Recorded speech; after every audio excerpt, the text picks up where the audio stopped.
Առաջինը հրավիրված են Արսենը, Հենրին, իրանք իրանց ակումբներում խաղում են, իսկ ահա Գորի եւ Արմանի պահը, իրանք իրանց ակումբներին չեն խաղում, եւ հենց այդ է պատճառը, որ մենք հրավիրել ենք իրանց, որովհետեւ իրանք մեր տաղանդներն են, իրանք մեր ապագան են, եւ մենք կանչելով իրանց, ուզում ենք իրանց օգնած լինենք հոգեբանորեն, տեխնիկապես, տակտիկապես եւ լրացնեն այն բացերը, որը իրանց խանգարում է խաղալու համար, կատարելագործվելու համար։ Ես անձամբ որպես Հայաստանի ազգային հավաքականի դարպասապանների մարզիչ հիասթափված եմ լինում, երբ որ տեսնում եմ հրավիրված են լեգիոներ դարպասապաններ,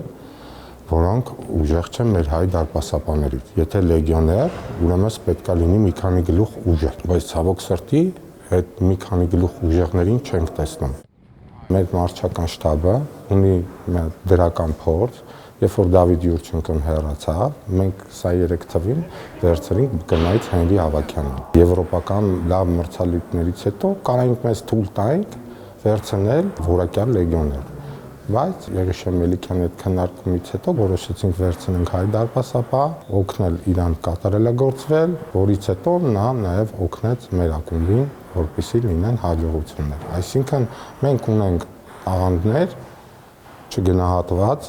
երբեմն, որոնց պետք է ուշադրություն դարձնենք, հավատանք, պատրաստենք եւ հաստատ իրանք արժանի են այդ շանսերին։ Բոլորն էլ գիտեն, որ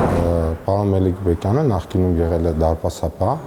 մենք շատ ենք քննարկում, ինչ անենք, որ կատարելագործենք մեր դարպասապաների դպրոցը, բացահայտենք այդ տաղանդներին եւ ամենակարևորը չկորցնենք տաղանդներին։ Մենք բոլոր նախադրյալները ունենք, որպեսզի ունենանք լավ դարպասապաններ։ Առաջինը կա կրթական համակարգ։ Ֆեդերացիան կազմակերպել է A կարգի լիցենզավորում հատուկ դարպասապանների մարզիչների համար։ Հրավիրված է Եվրոպայից ուժեղ մասնագետ, որը կրթում է մեզ։